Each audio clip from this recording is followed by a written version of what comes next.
the most tremendous new musical experience you can have.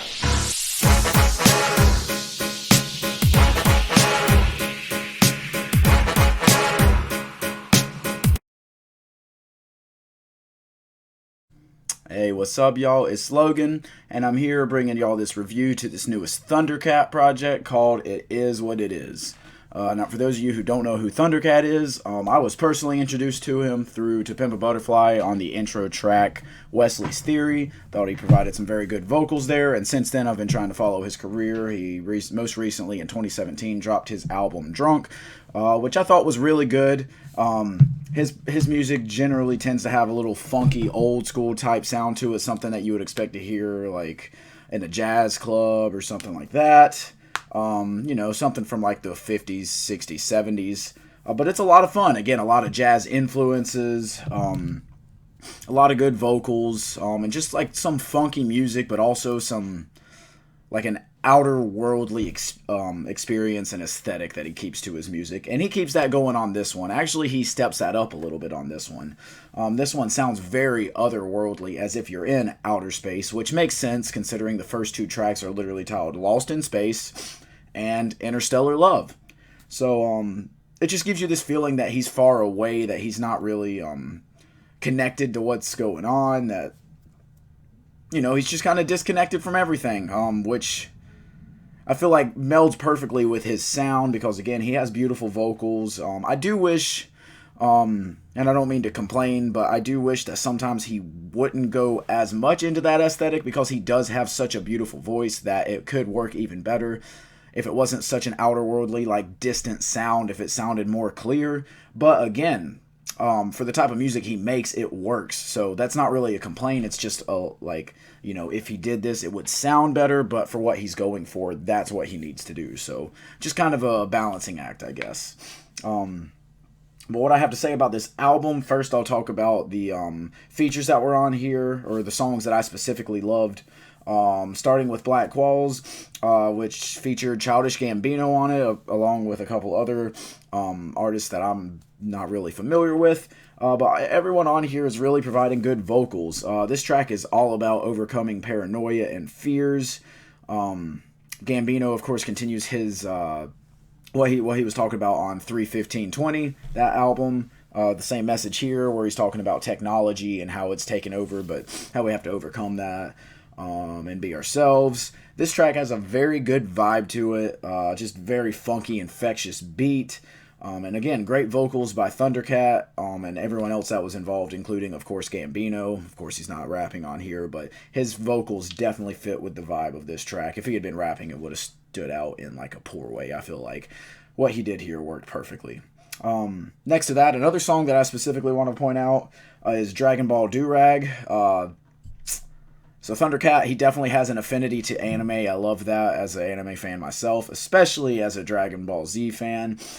He has mentioned Dragon Ball a couple of times in his music, along with other animes, but on this one, I love the idea of this track, and again, it's coming with that funky, like, upbeat sound, again, where he's just talking about getting accepted by a woman, finding the girl that he likes, and getting her to accept him for who he is, a guy who's flashy, has all this jewelry, and of course is wearing a Dragon Ball do-rag, which is something that definitely stands out and would not be considered normal. I love that. I love the message of that. I think it's really funny, but at the same time, I think it's something that we all need to accept. If she ain't accepting you for who you are, then she ain't the one. Y'all just remember that, all right? Now, moving on from that, the next song that I want to mention is Fair Chance, which this track right here is the track where, if you haven't picked up on it to this point, you find out exactly what this album is about. And of course, it features Ty Dolla $ign and Lil B. And this song is just all about Mac Miller, man. They were good friends. Of course, Ty Dolla $ign and Lil B, they know Mac Miller, but apparently Thundercat and Mac, they got along rather well. They've worked together before, of course, if you've heard them together. But it's just all about missing him and how things have changed and will never return to normal since he's been gone, Ty is volunteering amazing vocals on his verse. just beautiful and heartfelt. And then Lil B tries to do a little bit of a melody here too. And the better part of me wants to say that someone else probably could have done a better job on this verse, but he does not do a bad job at all. And honestly, who am I to doubt the bass god, right? But no, really, overall, this track definitely works. And it's really that emotional center of this project where you're like, dang, you know, I thought right when you think you're getting over the whole Mac Miller loss, and really any famous person or anyone in general that you've lost, it gives you that feeling of, man, they're really gone, but I have to keep going on. And that is followed up by I believe it's the very next track, It Is What It Is, which is, of course, the last track on this album, where he's just talking about how you have to move on. Just like you have to accept it. It sucks. It's gonna hurt, and you're gonna feel those emotions, but you have to move on and keep going because that's what they would want. And I'm gonna restate that through my conclusions and my just overview of this project.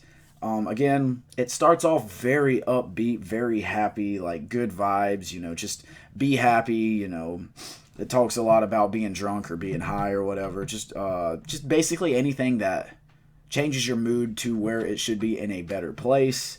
Whether you're at a party, whether you're with friends, with a girl, anything like that, anything that makes you feel positive. It focuses a lot on that throughout the first half. But then by the end of this project, it kind of transforms into where it's talking about sad stuff, where you can tell that maybe those things were just ways to escape from what you're feeling. And again, it makes sense with this outer worldly experience where you're like, dang, you know, I lost this dude. Now it doesn't even feel real. And now I have to find all these extra things to help me escape that. But by the end, you have to realize it. You have to come into it and see, wow, it did happen. I need to accept this, as hard as it is, as painful as it is. And I need to keep living, as painful as that can be, because that is what this person would want me to do. So again, yeah, it just transforms into like sad tracks, just talking about the death of Mac and how he lost him, the sadness of that, the existential dread of you thinking like, dang, this can actually happen. Why does this happen? You know, other things like this are going to happen.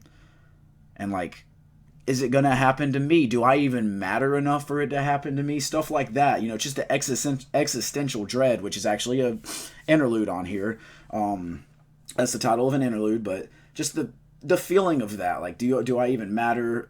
Could it happen to me? Would people care if it happened to me? Is it going to happen again to someone else that I care about?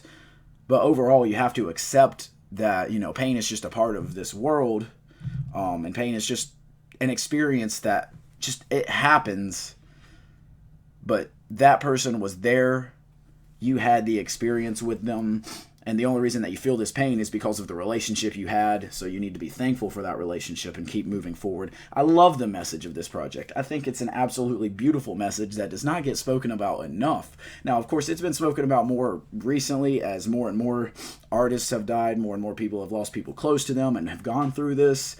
And I just love the fact that it's in the music. I hate the fact that these people have to go through this to be able to speak about it. But of course, you can't speak about it if you haven't gone through it, and pretty much everyone's gone through it at some point or another.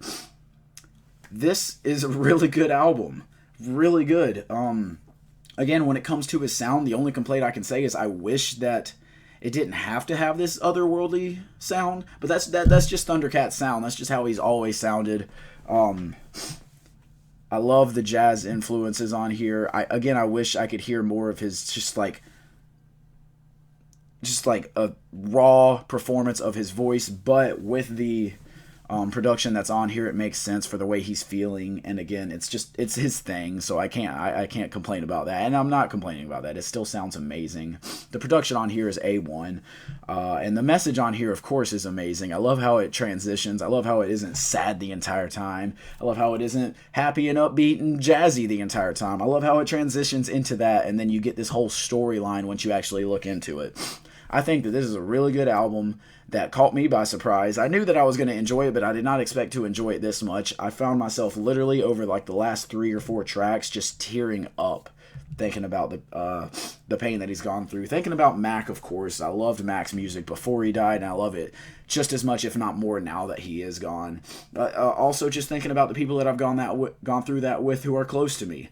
I just think this is a really good project that has a good message. And to give it a rating, I would have to give it an 8 out of 10. again, it is a little short. I feel like with a message like this, it could have gone on longer, could have expanded on it more, could have said it in different ways that were more engaging. But overall, I think the way that it did it was unique. I think it was really easy to listen to. Again, it's less than 40 minutes long, so that's not bad at all. Like, I could get through this anytime. An album that can come close to bringing tears to my eyes is something special. I think this album definitely deserves spins and definitely deserves a mention by the time the end of the year reaches. If nothing else, at least on my honorable mentions. I very much enjoyed this one. And I plan on coming back to this one quite a few times, especially considering the fact that it came out at a time when nothing was dropping. Doesn't look like anything major is going to be dropping this coming week, and who knows what's going to be coming in the future with this pandemic and if people are pushing their albums back or not. But regardless of that, this project was great. I highly recommend you listen to this. If you like this type of music, you're going to love this. If you like Thundercat, you're going to love this. And if you've never had an experience with that, give it a shot. It's really easy to listen to. Like, it is so easy. I don't see anybody not enjoying this, if I'm being totally honest.